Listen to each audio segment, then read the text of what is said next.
Everybody doing okay? Oh, do I need to? Okay. Yeah.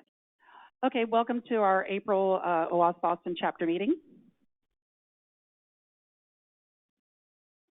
Sponsors for today: the food sponsor is paid for by our LastCon conference, and facilities, National Instruments.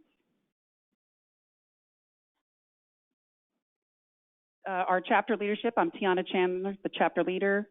We also have some other folks in the room who are also on our board. If you could raise your hands.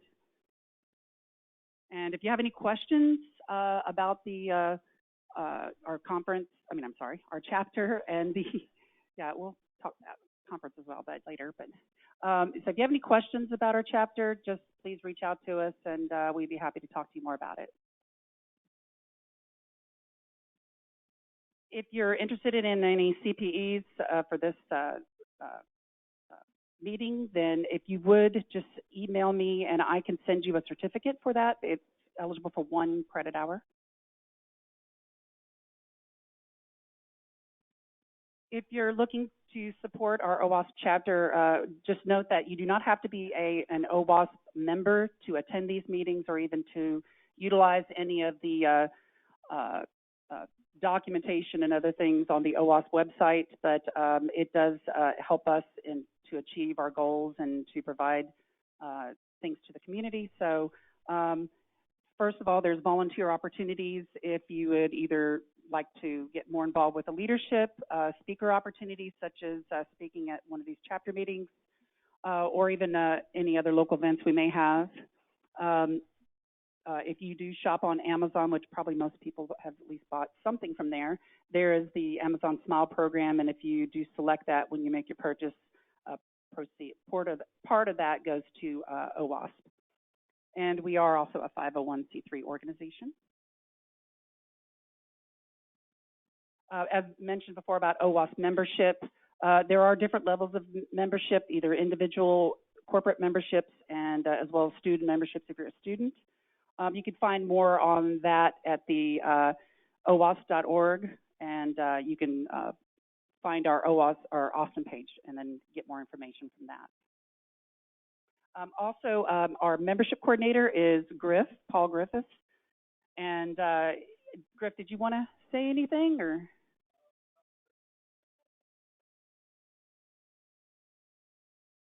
Thank you, Griff. We also have a weekly study group that's going on right now. Currently, it's on attacking network protocols. The study groups usually we take a book and then go through that each week.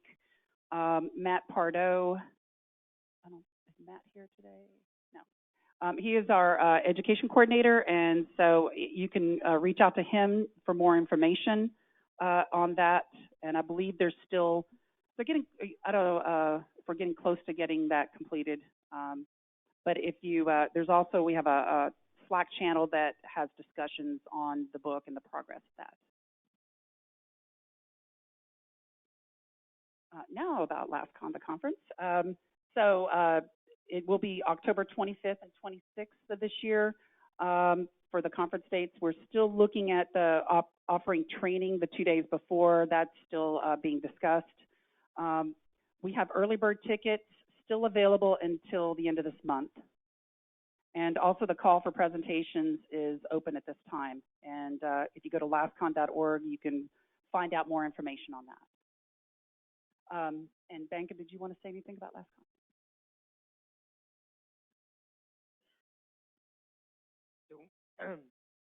I'm Banka, I'm the coordinator for the conference this year.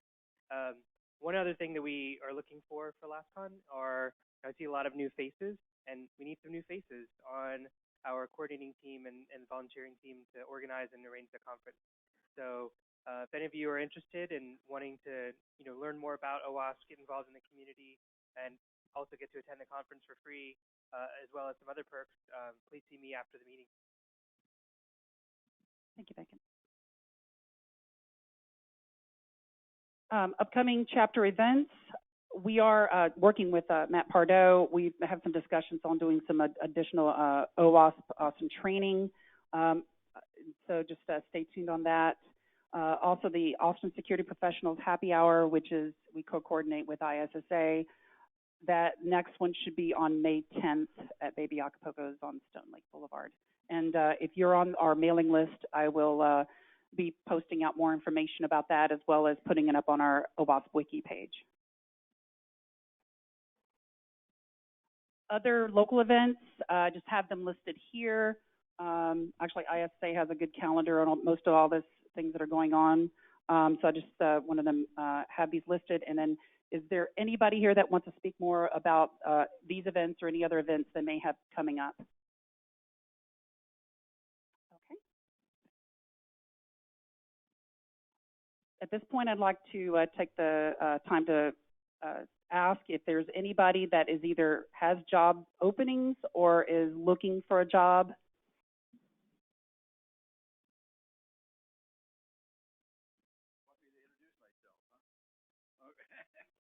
Okay. My name is Richard Boyd. For the last 20 years or so, I've been working in Europe, providing network support, primarily network design to the U.S. military. I now have also a master's degree in cybersecurity, and I am also a CISSP member. So primarily, I'm looking for something that would allow me to combine both the security side as well as my network design background. I'm also prior service as a military intelligence analyst, so positions of security positions in intel analyst. I'm also interested in that sort of positions. So if anybody has a position in that fits within that, please let me know, and I'll get business cards for you. Because I'm ready to go back to work.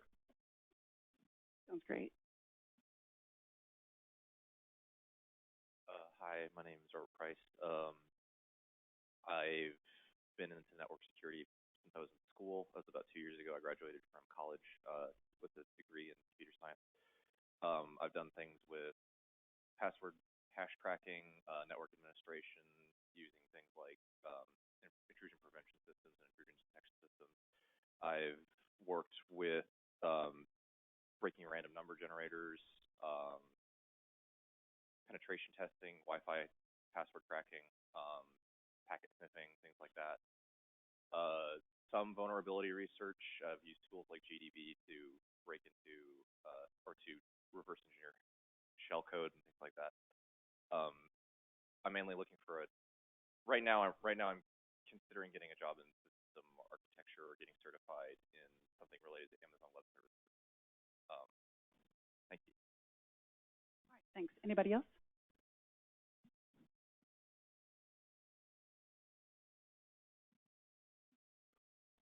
Hello, my name is Brig Brednick. I'm the engineering manager at SailPoint Technologies, and we have recently opened up a role for a lead security engineer for our cloud-based product, Identity Now.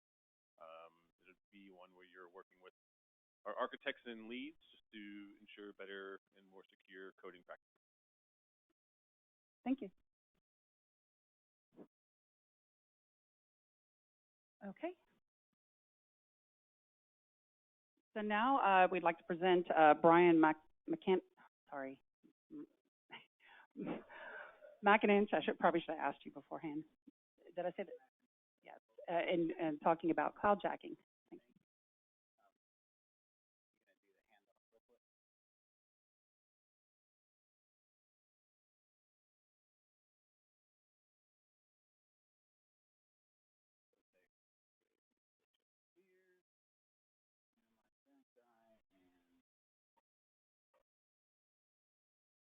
Get on the web. Oh man, it's not showing up, is it? Any idea how to get that full screen?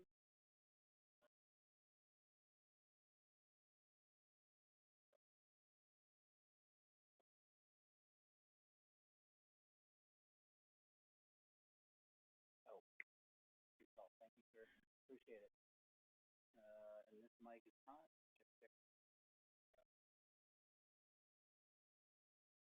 Check. Y'all hear me? Good. Good? Good. All right.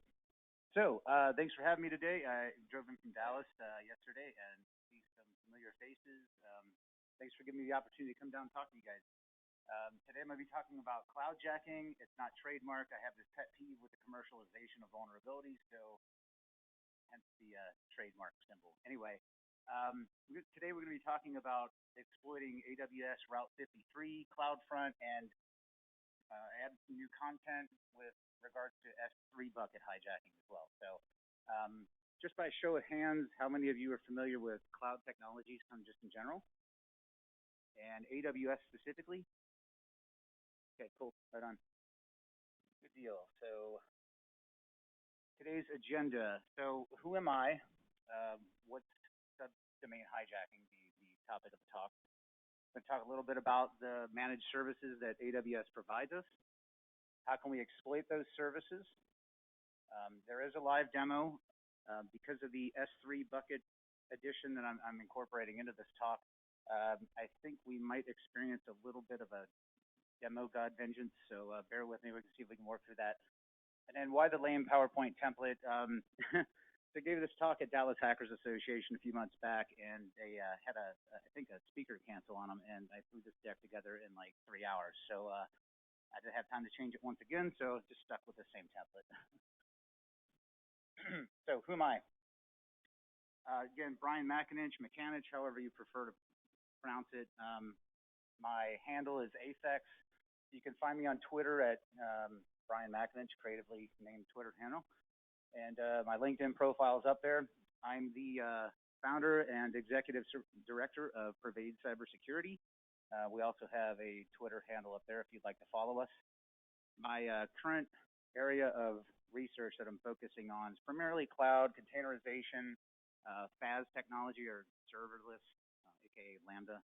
And actually gave a really good talk on that at B-Sides DFW. And if any of you are going to Circle CityCon the weekend of June 1st, 2nd, and 3rd in Indianapolis, I'll be giving that presentation there as well. So what is subdomain hijacking? Is anyone familiar with the topic? Yes, just a couple? Okay, good. So we're going to have this fictitious company named Acme. They sell explosive bird seed, and if you don't get that reference, you're probably too young. So what Acme decides to do is they go to a hosting service provider, and they choose shop.acme.com for their DNS resolution, for their e-commerce site, to sell this explosive bird seed. They outsource that to someone like Magento, Shopify, Yocart, Illusion. There's several out there, right? When they go in and configure their store URL, the provider is going to give them something ugly like acme.ecommerce.provider.com. But to make it a little bit more aesthetically appealing, better user experience, they will map that through DNS settings and whatnot to something like shop.acme.com. And for seamless integration, they'll do some 301, 302 HTTP redirects to make that a little bit more seamless and transparent. But again, it's primarily done through like DNS CNAME records. So this is fictitious, but just to kind of give you an example of if we were to look up shop.acme.com, this might be what it looks like. Point to note here is this is currently Acme controlled, 12.34 to 56.78. Excuse me, I'm battling allergies here in Austin.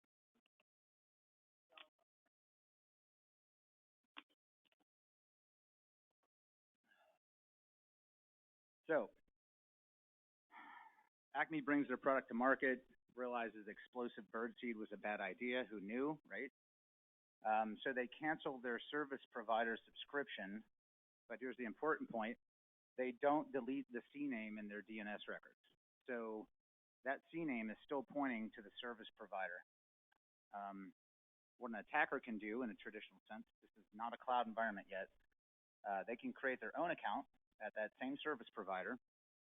They can register that same unaesthetic URL, if you will, acme.ecommerce.provider.com, and now because the Acme CNAME still points to that, now the attacker can control all the content that's served up through shop.acme.com.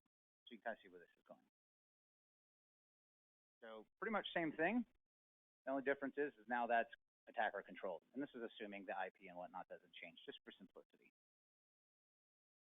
You might be wondering, who is this affected? I'm sure there's more since I've put these up, but you got Greenhouse, Slack, Snapchat, Twitter, a bunch of people have been hit. This is becoming more pervasive as the rate of adoption with cloud and whatnot increases, right? So Route 53, CloudFront, and S3. What are they? So Route 53 is a managed DNS service. You can completely delegate your entire Apex, meaning your top level, acme.com, over to Route 53. Or what we're going to be talking about today is delegating your subdomain sort of authority over to them and controlling subdomains through it. Some of the features: it's scalable, distributed, highly resilient. It's got traffic routing policies that you can say, if you're in Europe, send them to these servers. If you're in Asia, North America, send them to these. Really, really highly configurable. Pretty neat service they provide. CloudFront is another AWS managed service. It's a content distribution or delivery. Distribution network? Delivery? Yeah. I always forget that. It's a AWS managed CDN service. And what they attempt to do and do very well is push that content out to what they call the edge network. So when there's a request for that content, the latency is minimized, better user experience, page load time, et cetera, et cetera. And they have again a very vast network of these edge locations throughout global data centers. S3, everyone I'm sure at this point knows what S3 is because of its reputation. It's garnered over the last year or two with world readable S3 buckets. It's just it's an object storage managed service from AWS, and by object, anything can go in. It's just very generic. Just like most other AWS services, highly scalable, very fast, it's inexpensive. It's got different pricing tiers if you want to, certain amount of redundancy and whatnot. You can spend more if you want more redundancy, but even like the lowest tier is like 98%. So that would be. If anyone has any questions, feel free to stop me. I'm happy to answer as we go along. So for Route 53, with regards to what we're talking about today, uses alias records. So it's similar to an A record, but with CNAME functionality. So it's visible as an alias only through the Route 53 console or an AWS API. When you attempt to resolve it publicly, it resolves as an A record. So we'll get into that here in a bit.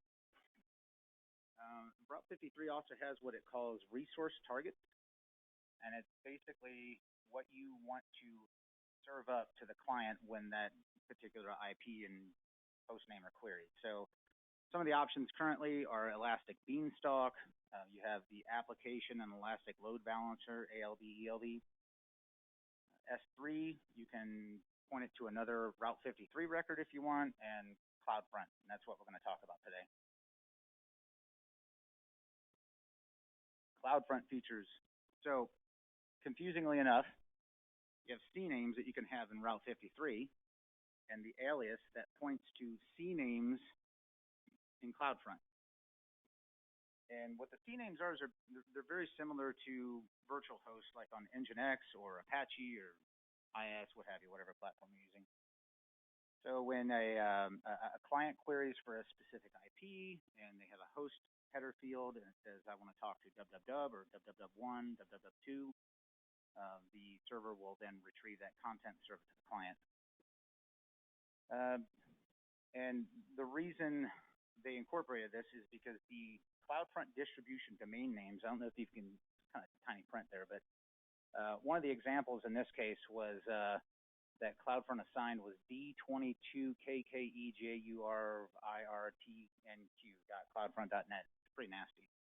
So you'll see some similarities to what we started off with the Acme example. They had, what was it, shop.acme.provider.com. This is just a little less aesthetic, even more.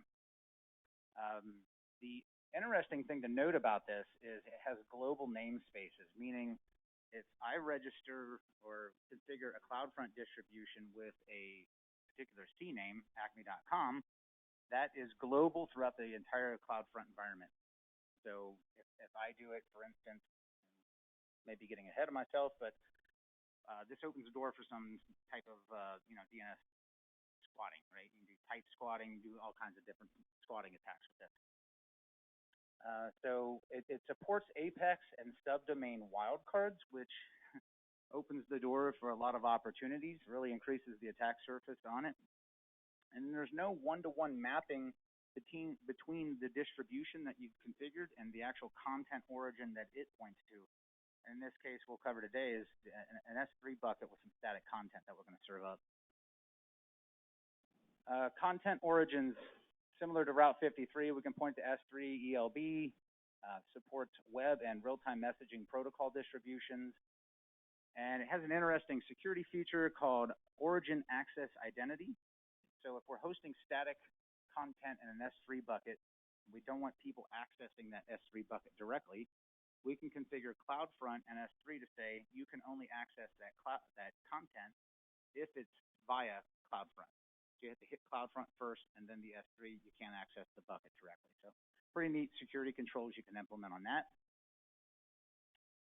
And then S3, again, it's primarily comprised of objects and buckets. And objects really are just data and metadata, generic file types. And then the buckets is just a logical storage unit. It's folders. I mean, who are we kidding? It's folders. Both support access control lists with pretty granular access controls. Unfortunately, that's kind of a double-edged sword, as we've seen with S3. A lot of people are like, you know what, I don't even want to mess with it. World readable, and I'm done. It works. But we've also seen the consequences of that as well. You can also implement identity and access management policies through AWS, which is a even more fine-grained way to control that. But again, that has even more complexities because now you're dealing with users and roles and policies. But in AWS's defense, they do give you all the means necessary to lock down the environment. But again, there's a cost associated with that in terms of configuration and managing it. And that is why the vulnerabilities we're going to talk about today typically materialize. So data at rest encryption using S3 client certificate. You have S3 server-side encryption and S3 key management service encryption. 3 different ways to encrypt your data at rest in S3. Not really relevant to this, kind of just wanted to mention it because if you're not familiar with it, might be something you want to look at.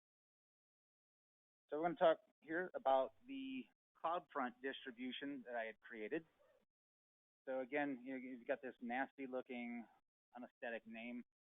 We do an NS lookup on that, and it returns these IP addresses. Now again, when we actually look up the CNAME that we're going to configure, it treats it like a HTTP virtual host and just maps that to the content and delivers back to the client. This is just for demonstration purposes, but again, now we're doing dig on test.lab.private.com. Again, the lab.private.com is just my subdomain I've configured in Route 53, in case that wasn't clear. Any questions? Am I talking too fast? Too slow? Okay. So the meat of the matter, how do I exploit this? So there's a couple ways. I'm working on a script that I'll show in a bit, but there's a couple different ways to enumerate whether this exists from a defensive, administrative standpoint, and more of an offensive exploitation standpoint.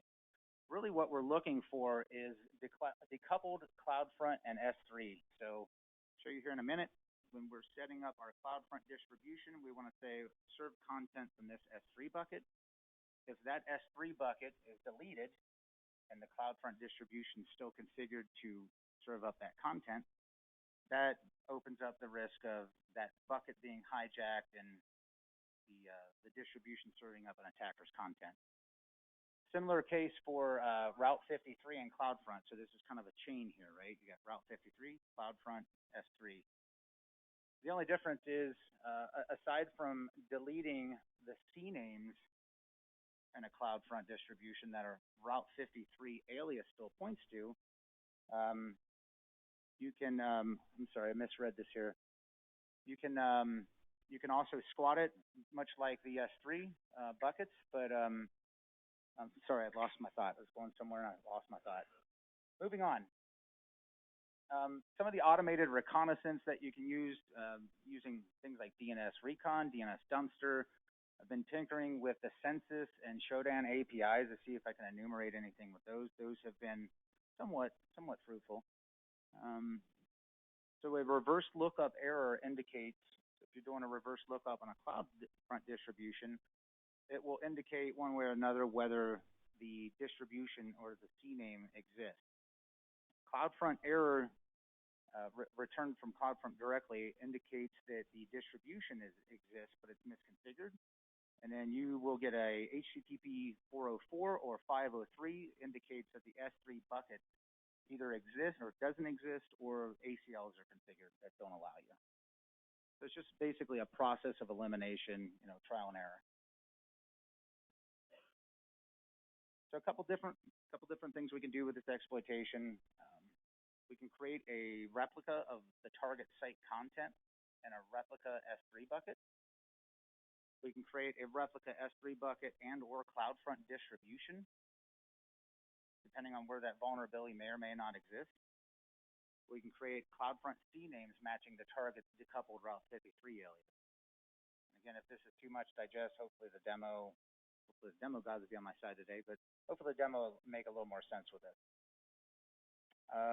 Some of the risks, target masquerading, so we can basically front as the legitimate target site. We can have malicious code, could lead to everything from phishing and credential theft to session hijacking, et cetera, reputational, legal, regulatory. Now that we have GDPR coming into effect, there's a lot of risks that could materialize from something like this. So these are my uber elite PowerPoint graphic skills here. So this is a normal setup, if you will. So we've got Route 53. We have an alias configured to point to that D22 yada yada CloudFront.net distribution that we've created. In that CloudFront distribution, we say we want to serve up this content. So we've already configured an S3 bucket with that content and point it to it. In this case, the name of it is www.lab.pervade.com. And then the S3 bucket is the actual origin, which serves up the index.html file. So this is how we would exploit S3. We would see that CloudFront still points to www.lab.pervade.com, but that bucket does not exist. Simply enough, you can go into S3 and start typing in whatever name you want. Again, CloudFront and S3 both have global namespaces, so it'll tell you right away if it's unique or not, if you can register it, create the bucket, etc. So basically, what the attacker is doing here is redirecting CloudFront to his own bucket and serving up whatever content they desire. So you can extend that out with this. You see the links of the chain I was mentioning earlier. We've determined that maybe there's a Route 53 alias pointing to a non-existent CloudFront C name. We can go create that C name. We can create the bucket with the malicious index.html file as well. Does that make sense, everyone? Yes.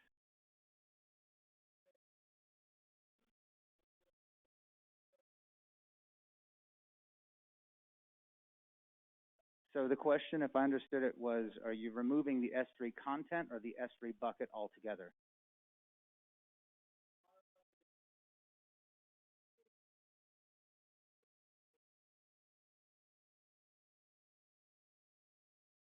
Correct. So I'm going to show here in two different browsers, one incognito and one another. I'm going to log into my personal account and I'm going to log into my company account. And so if I understand your question correctly, in my personal account, what I'm going to attempt to do is create an S3 bucket that is named to the same thing that my company account's CloudFront distribution is pointing to. Does that make sense? And so I could put malicious whatever in it, right? Index HTML. It's going to be a very simple demo, but does that answer your question?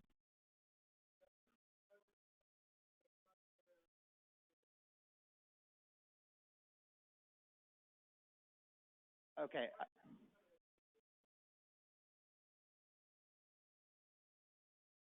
Okay, so when you're removing the bucket, that would be on the company side in this role-playing scenario. So my company, I went in and I say, I don't need that bucket anymore. I delete it. But my cloud,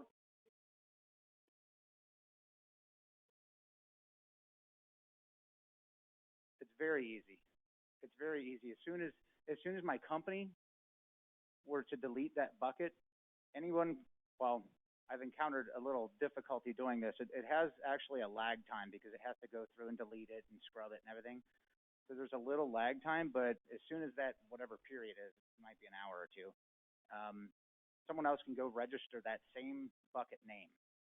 And because of the way CloudFront maps that and treats that, if their CloudFront distribution is still configured and pointing to that namespace that you now control, you can serve up whatever you want.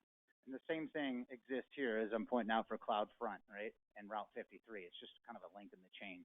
So in this example, you know, in the green box up here, company X, I go in and I say, I'm going to delete the C name for www.acme.com, right?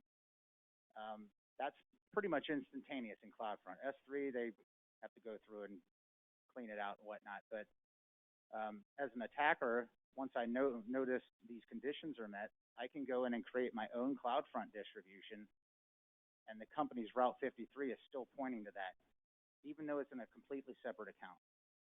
Does that make sense? Okay. Hopefully it does. Yes.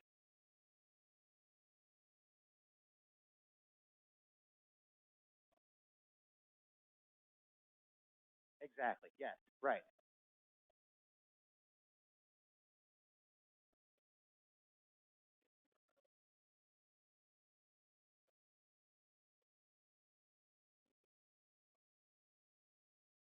And that's a good point. I haven't looked at that. I don't know if it has to match the C name because you're telling CloudFront. I think the bucket name could be, you know, ABCXYZ, because and all this CloudFront is doing is an internal mapping to that. I don't think the bucket name needs to match the C name.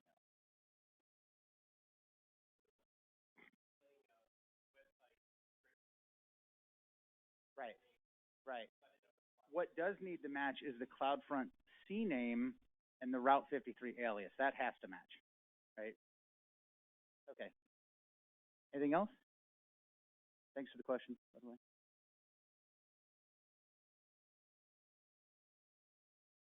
So I like icons and logos, so I threw some up here.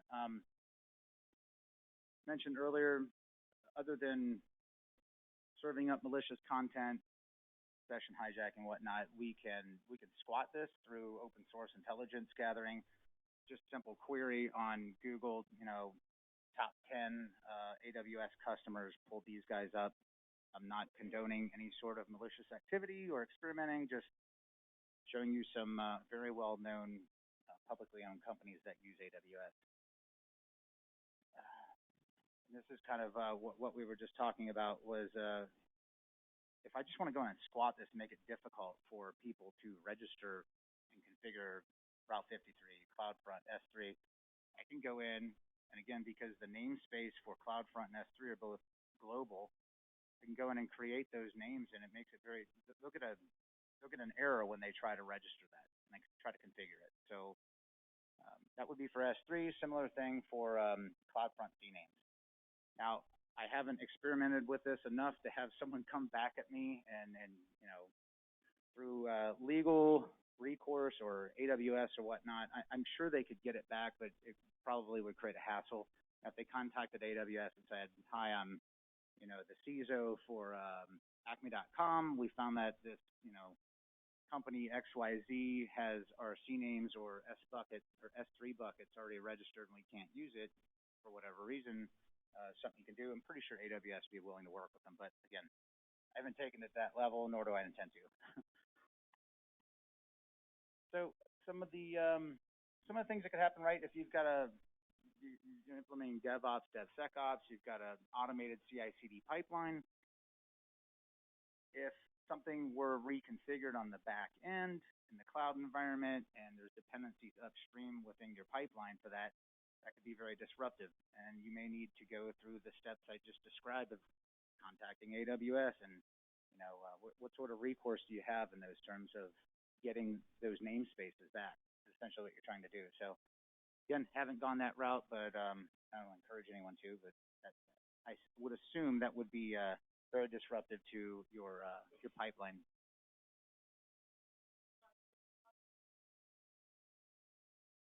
So the question is does it cost to register the domain name? So you'll have your registrar, such as main.com or whatever. That's where you would register it. You could also do that with AWS for domain.com. What I've done is I have mine in a separate registrar, and I delegate out the subdomain to AWS Route 53. So within Route 53, they charge you for on a query basis, but it's like it's a lot. I mean, I don't have enough queries to even be charged for it. So they do charge you, but you'd have to have a pretty high volume of queries to actually see any sort of noticeable charges being incurred. Does that answer your question? Yeah, sorry. In order to access the, let's see, S3, you have to have API keys. No, you can configure you can do it through S3, correct? But you can also do it just through the web console.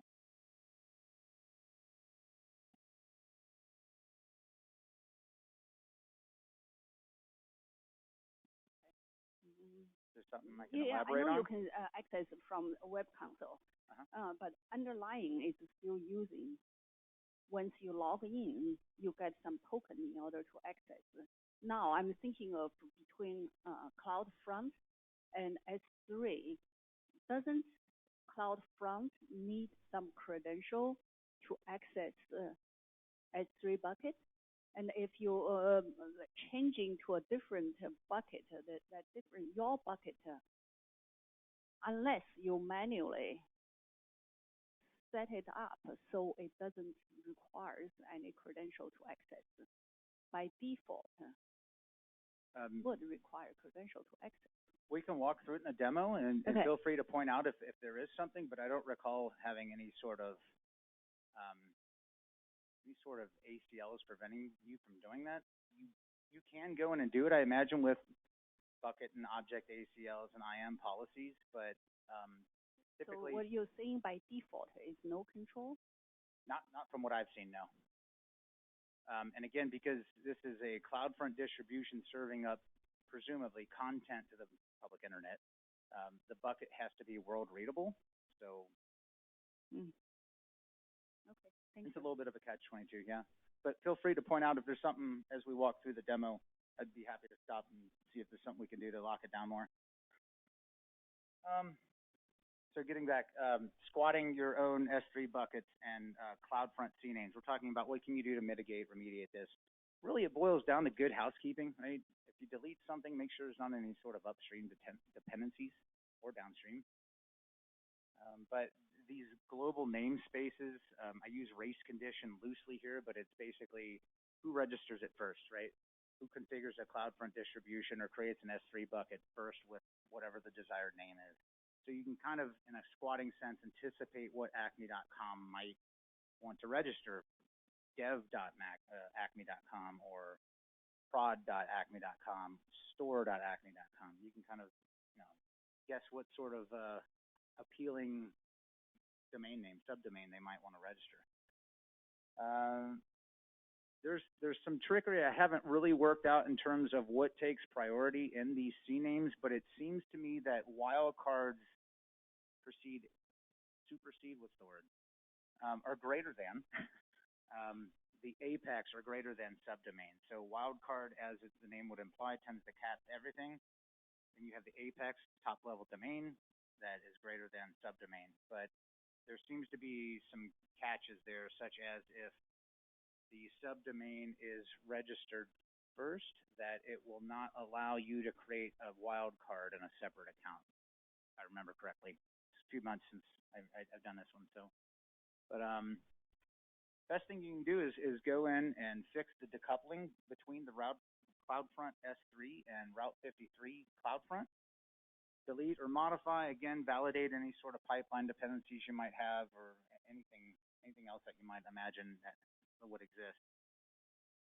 I created a tool with my rudimentary Python skills called CloudJack. It's on GitHub if you want to download it. I just updated it with some cool ASCII art because I didn't really have a lot of cool stuff to add yet. But I would like to add the S3 assessment, if you will, that we talked about. And I ultimately would like to make it more offensive in nature. So right now, you set up your AWS credentials on your AWS credentials file. You config it, assuming you have all the necessary access to query the CloudFront Route 53 and S3 metadata. It'll go through and it'll tell you if, right now, it'll tell you if your Route 53 and CloudFront CNAMEs have become decoupled. Again, I want to extend that out to S3 and beyond that, make it a little bit more offensive in nature so we can have pen testers, red teams leverage this. So. Is there a live demo? Yes, there is. Before we do that, there's a list of resources. I assume we can post this online if you guys want to. That's it for the preso. So let me see if I can get back to here. Oh, yeah, sorry.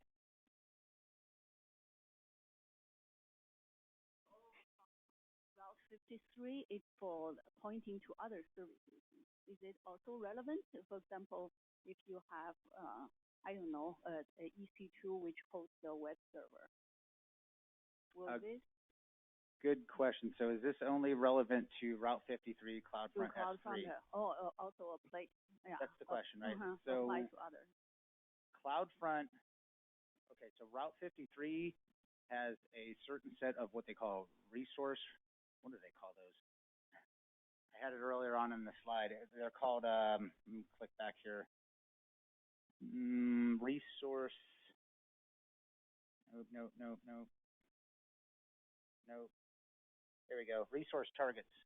So those are some of them. They may have added more since I did this deck, but right now, or when I wrote this, it was Elastic, Beanstalk, ALB, ELB, S3. You can point it to another Route 53 record or CloudFront. I'm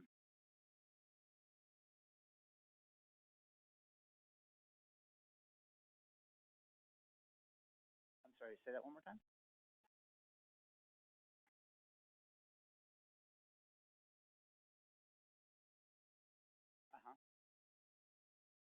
Right, and then behind that you would have EC2 instances or ECS cluster or something like that, right?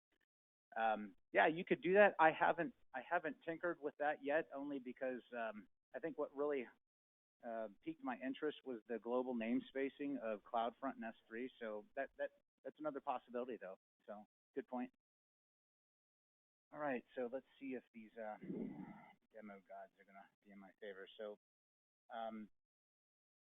this was with tinkering with the S3 part. As I said, it's kind of a new part of the demo. So what I'm going to attempt to do is, let me put this down quick. Check. So what I'm going to do here is I'm going to try to recreate one that I created in my account, on my personal account. So just bear with me. This was what I was talking about earlier about when you have an S3 bucket that you delete, there's a lag, and I haven't determined. It's sometimes been 30 minutes, sometimes it's been 2 hours. So we'll work around it either way. Oh, cool. It looks like the time actually expired. So demo gods are in a favorable mood today. Alrighty, so what we're going to do is, where did I have that? make sure this is the right file. All right. Oh, sorry. Yeah, I can be a little closer to it.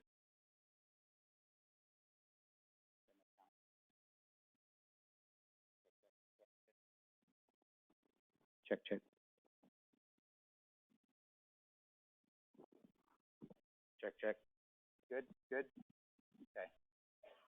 This is what we're going to serve up through our company website. I'm just going to say hello world.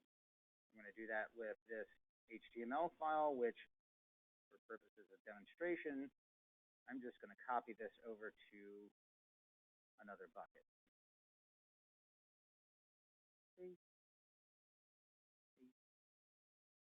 Should be able to go access this. Cool. Okay, so we've got it's a world readable bucket again because it's got to be accessible from anyone on the internet. So back up here. So we've got the content created. Now we got to go say, hey CloudFront, where are you CloudFront? Hey CloudFront, I need you to serve that up. So setting up a distribution is a little longer than time permits today, but you can go in here and basically see the settings of what I've set up. So you edit this. So you'll notice I've created a CNAME here, and we talked about that, www.lab.purvey.com. Default root object is the index.html file that we created.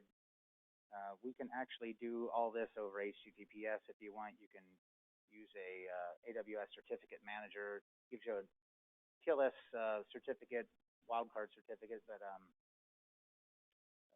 if you're conducting an attack, it might be a little bit more convincing if you're able to pull that off. You get a nice little green icon in the bar.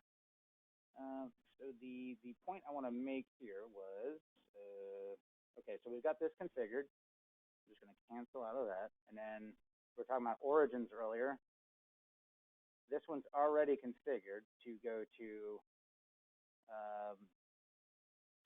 www.lab.purvey.com. This is the whole thing, right? It just gives you a drop-down bucket, drop-down option.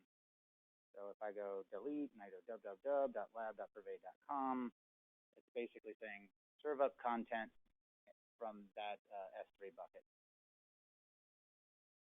Then we're moving one more step up the chain. We're going to go to Route 53. I've got 2 hosted zones. Lab.purvey.com is the subdomain that I've delegated out to Route 53. So I've created a bunch of fictitious stuff in here for my CloudJack script that I wrote just to see if it would catch decoupling and whatnot. But you'll see that we have right here www.lab.purvey.com, and we're pointing it to this target over here. And this was a question that you had, correct? So these are all the different ones. I've got a couple ELVs stood up in here, but we're going to point it to this CloudFront distribution, which we just configured to serve up content from that S3 bucket. Good, good. Okay. And if we go to, come on, demo guys, www.lab.purvey.com, we get the hello world as expected, right? Okay, so I don't know if I want to do the S3 one today or not because that might work against me. But let's start with the CloudFront one first, and if all things go well, we can back up and try to do the S3 as well. Okay, so we've got Route 53 configured to point to CloudFront. We've got CloudFront configured to point to S3. I'm going to go in CloudFront now. I'm going to say on here, this distribution. We've got www.lab.purvey.com set as a CNAME. I'm going to go in there and be like, you know, we're not going to sell birdseed anymore. Don't need it. Boom. Oh, wow, this is a cool new feature.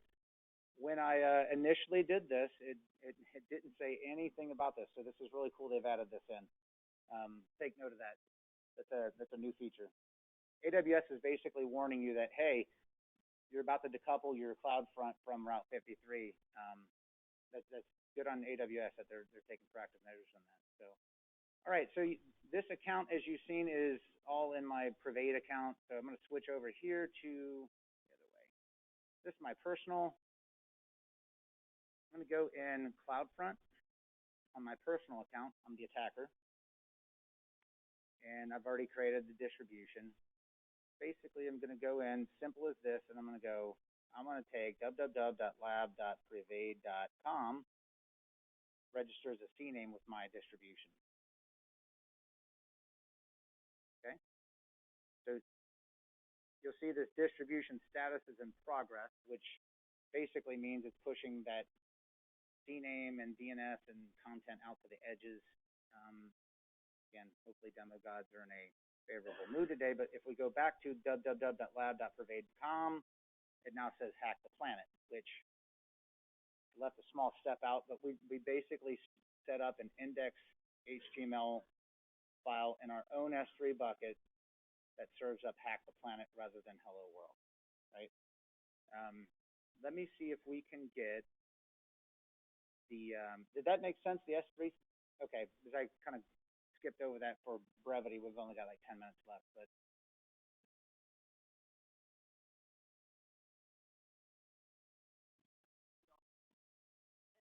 in your company CloudFront, you deleted your CNAME. Correct. But in the Route 53, it's still pointing to that. Exactly. Yeah, exactly. You got it. So what I'm going to go in here and do now, and this is the part that probably, unfortunately, is going to take some time. Back to my company account here. If I go into www.lab.private.com, well, first of all, let me show you this.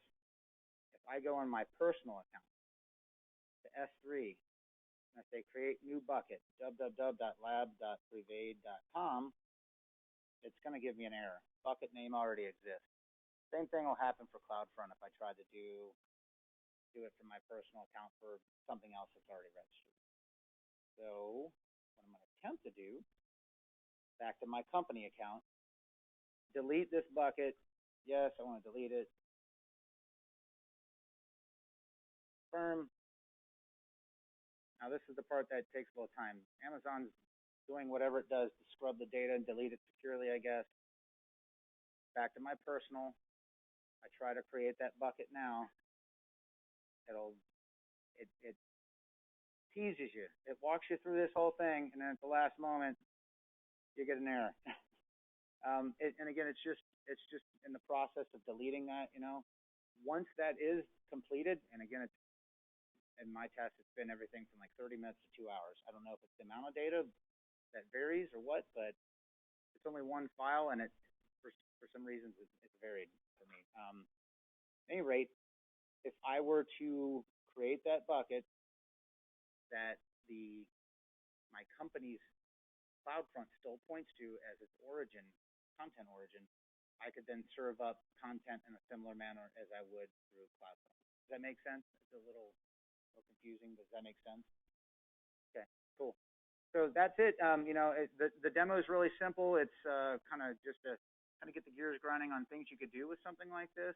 Simple hello world, hack the planet, but it demonstrates that just through a simple misconfiguration of CloudFront or S3 and Route 53, something like this could happen. So again, good housekeeping. What else can we do? Again, CloudJack is the script. Oh, that's one other thing I wanted to show you. Is that fine? Cool. So I don't know if you can see that or not. Let me blow it up a little bit more. So I've got a CloudJack Pi script, and basically right now it takes two parameters. Output format, I've got a text output or a JSON output, depending on what format you want. The text output, I need to work a little bit on the formatting to make it a little bit more aesthetic, but the profile is probably the important one. The AWS credentials file, you have to have pre-populated with your access key ID and secret access key. If you don't have that set up, you're not going to be able to access AWS anyway. So get that configured, and if you need to use a different profile than default, which this defaults to default, then you can specify that with the P argument. So for purposes of simplicity, I'm going to put output JSON P default There's the ASCII art I was talking about. And that will go through the my company's Route 53 and CloudFront. Remember I had those fictitious C names earlier? That's why. It's going to give you, a pass-fail status. So right now, the www.lab.pervade.com right there. I don't know if you guys can see that or not, but it's telling you that's failed. It's showing you the distribution name, the target, the zone ID, everything you would really need to determine what sort of risk it presents, and it's telling you it fails. Some of the other ones, for instance, I've got real ones set up, I thought. Maybe I didn't. Maybe I don't have any like legitimate ones set up. This would have said pass before we deleted it. Let's just settle for that. But yeah, you can download that on GitHub. Again, it's github.com, Pervade, FileJack. That's it. I would love pull requests because I just don't have the bandwidth to tinker with this as much as I'd like to. So if you guys want to go in, I got a little wish list here. It's S3 CloudFront decoupling and then offensive reconnaissance and exploitation features. So that's it. Thanks again for your time. I'm open for any questions now or afterwards. Yeah, first of all, I wanted to give you your challenge coin. Oh, cool. Thank you. 2018. Awesome. Thanks. VIP. Appreciate it. Thank you.